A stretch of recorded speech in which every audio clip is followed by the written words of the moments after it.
On April 22, 2025, terrorists killed 26 tourists in Pahalgam. This targeted civilian attack forced the Indian government into an immediate military response. Asymmetric warfare creates a financial paradox.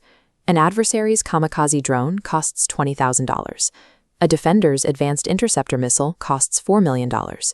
Defeating a swarm of these cheap drones secures the airspace, but completely drains the defender's budget and precision missile stockpiles. To counter this, India required a military doctrine that flipped the economic burden, shifting deterrence away from sheer explosive yield and toward forcing fiscal attrition on the attacker.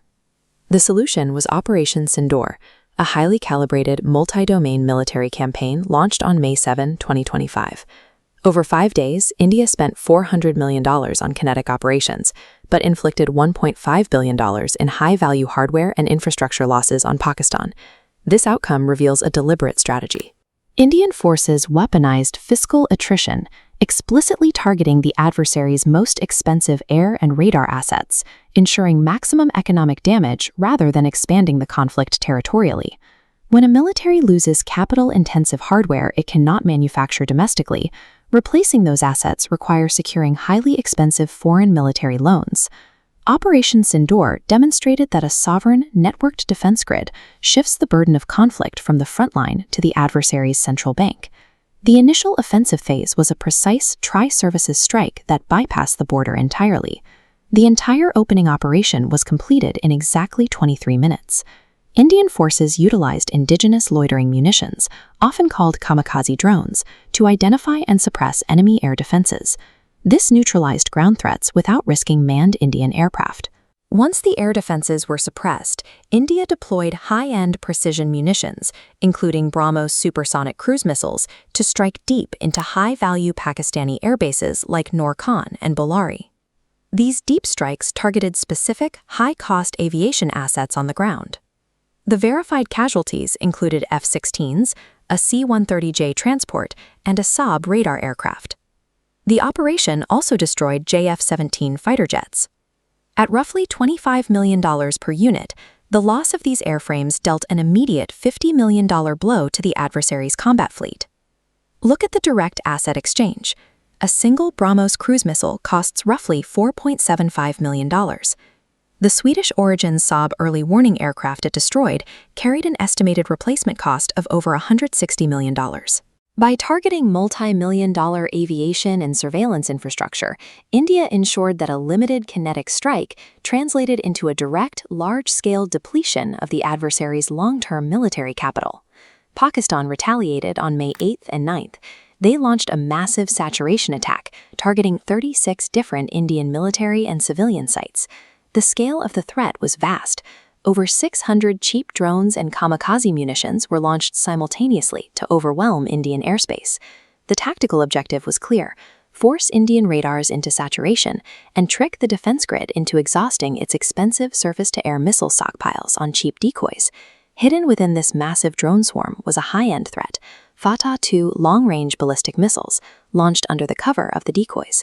Surviving this dual-threat saturation attack required a level of software and network integration that raw firepower alone could not provide.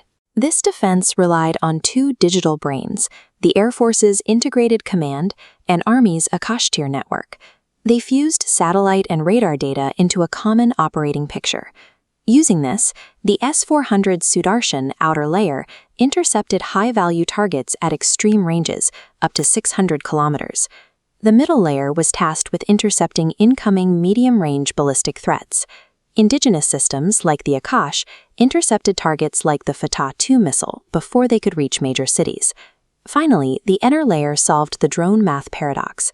The network routed the hundreds of cheap incoming drones to legacy, low-cost anti-aircraft guns. The network also enforced strict radar discipline.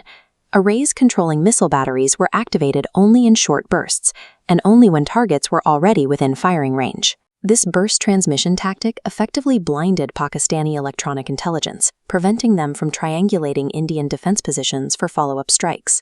This multi-tiered, AI-assisted triage neutralized hundreds of threats without exhausting critical missile stockpiles or draining the defense budget.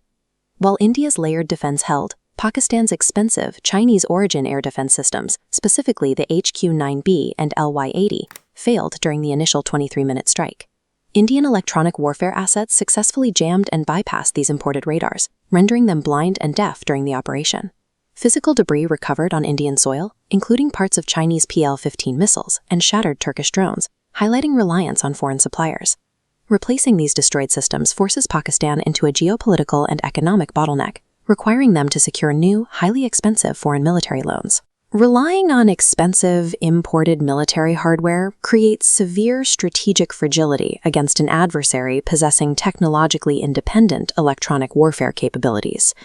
Operation Sindoor served as a live-fire validation of India's Make in India defense indigenization policy.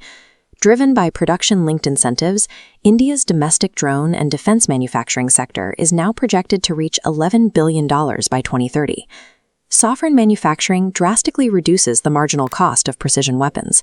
It guarantees rapid replenishment during prolonged conflicts without waiting on foreign supply chains. The final economic toll reveals the disparity. India spurred internal industrial growth, while Pakistan absorbed massive capital losses and compounding foreign military debt. By fusing indigenous manufacturing with networked air defense, India has inverted the cost-benefit ratio of cross-border aggression, making asymmetric proxy warfare an economically unsustainable gamble.